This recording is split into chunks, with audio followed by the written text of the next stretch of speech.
It all started with a quiet morning and a simple woman stepping into a luxury car dealership. Amal had never been the kind to flaunt wealth. She wore a soft beige shawl draped over her shoulders, a plain tunic, and well-worn flats. Her eyes scanned the showroom with quiet curiosity, not the usual wide-eyed awe dealers were used to. She was alone.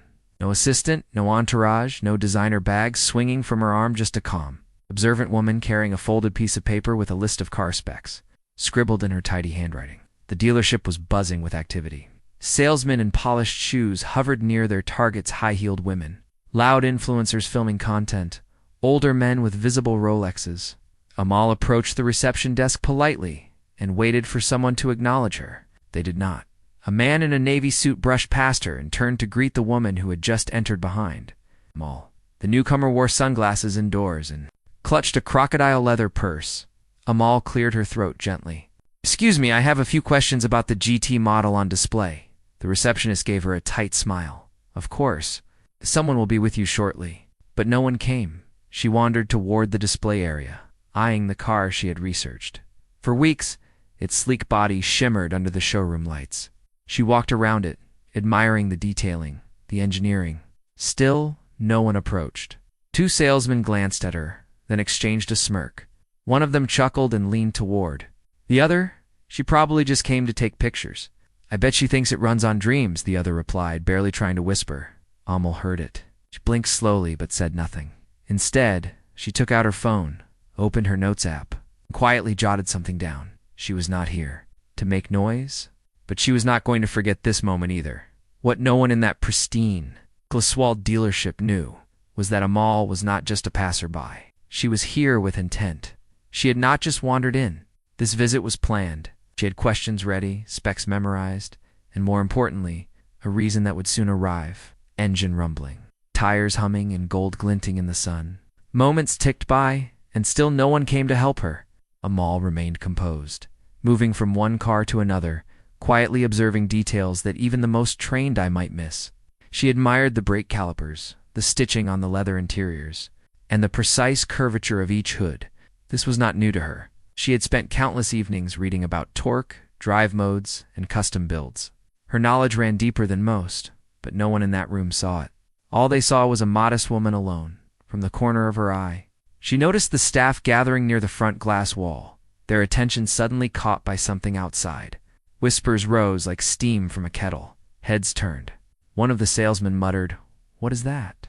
Amal stayed where she was, her expression unreadable, though the corners of her mouth twitched ever so slightly. The hum of an engine filled the air, low and powerful. Every conversation in the dealership paused as a gold-plated supercar rolled up to the curb outside. Not just any luxury car, this one was custom-built, its details unmistakable. Cameras clicked, bystanders gathered, a valet rushed forward, but the driver raised a hand to stop him. The gull-wing doors lifted slowly, dramatically, as if rehearsed. Out stepped a man in a tailored charcoal suit with dark sunglasses and a calm, powerful presence. His walk was unhurried, confident, with the quiet weight of someone who was used to being watched. Hand obeyed. Without hesitation, he walked straight into the showroom. Every salesperson turned. One of the assistants nearly dropped her clipboard. "Is that?" a young man whispered. "Asterisk, it can't be." "That's Khalid Mirza," someone else muttered, eyes wide. "The founder of Altera Motors." Amal did not move. She simply turned slightly, watching him approach.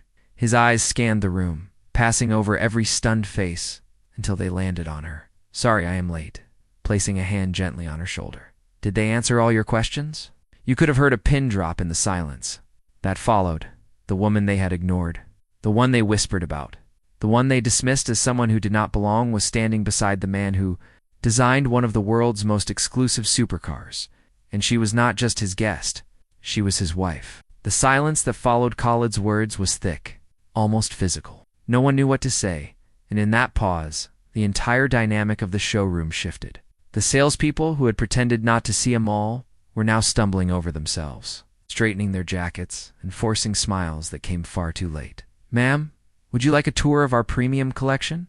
one finally asked, his voice trembling as he gestured toward the roped-off section in the back.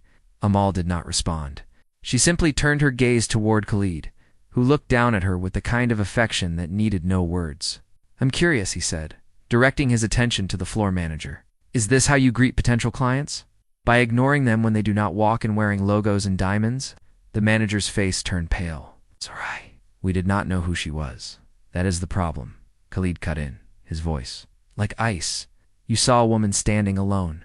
You made assumptions. You treated her like she did not matter." Amal looked around now, her posture upright, her eyes calm but sharp. "I asked about a car. No one even bothered to answer. Not even a brochure." One of the assistants tried to jump in, offering her a printed spec sheet now like it could fix everything. But Khalid held up a hand to stop him. "Altair Motors. Partners with dealerships that reflect our values. Respect, precision, attention to detail. If you cannot recognize values standing right in front of you, then perhaps this is not the right place for us." The showroom staff now looked visibly panicked. Whispers moved like a wave. Amal remained still, not gloating, not dramatic, just quietly composed, the same way she had been from the moment she walked in. The same way she had been when everyone had ignored her. It was not about revenge. It was about recognition. And now, everyone in that room saw her. Khalid walked past the stunned staff and stopped in front of the gold-plated supercar. It shimmered under the showroom lights like something from a dream polished to perfection. Curves like liquid metal, a custom one-of-one model commissioned by Altair Motors for their most exclusive clients. The kind of car not listed online, not advertised, not even spoken of in public. Most of the people in that room had never seen it before. Some had not even known it existed. "This vehicle," Khalid said softly, "was delivered directly from our private design studio. It is not for sale to just anyone. It was built for someone who understands value beyond appearances."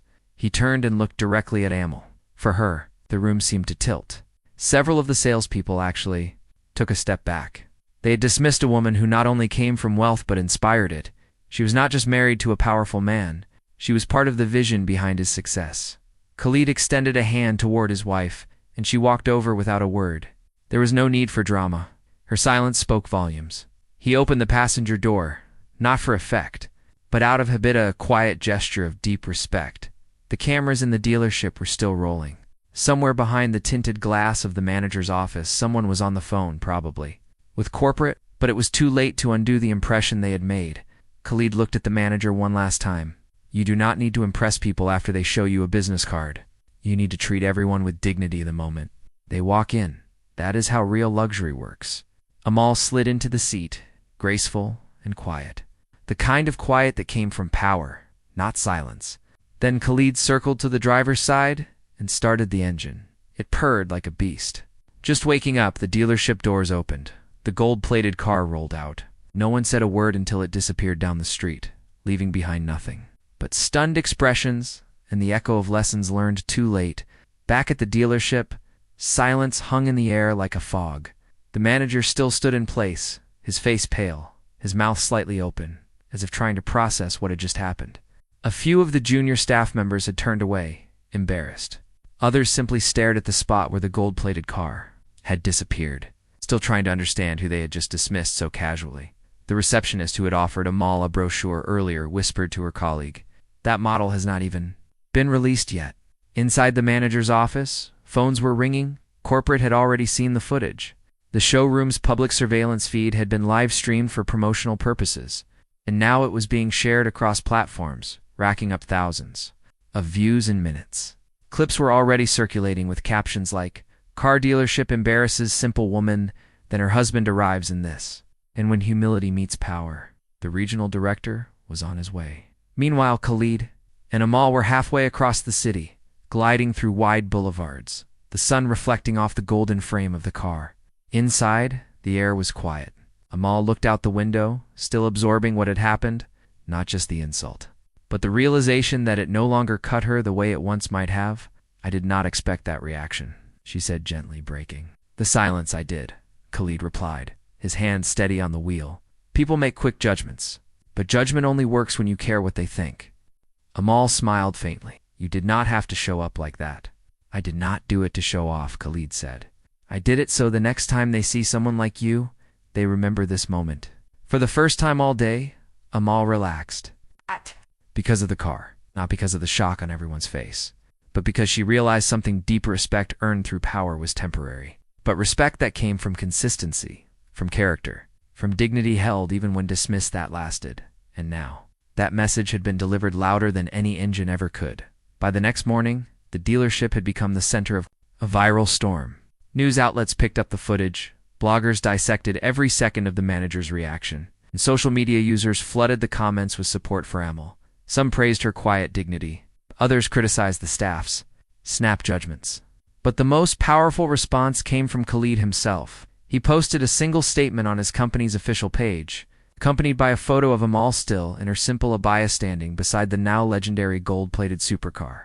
The caption read, "Always treat people with respect. You never know who is watching or who they are." Within hours, that post became one of the most shared of the week. Influencers reposted it. Financial pages praised Khalid's humility and sharp response. But more than that, ordinary people began sharing their own experiences of being overlooked or disrespected because of how they looked, dressed, or spoke. Amal's quiet strength had become a symbol of something larger, something timeless. Back at the dealership, the manager was let go. The company issued a public apology, not just to Amal, but to every customer they may have unknowingly dismissed.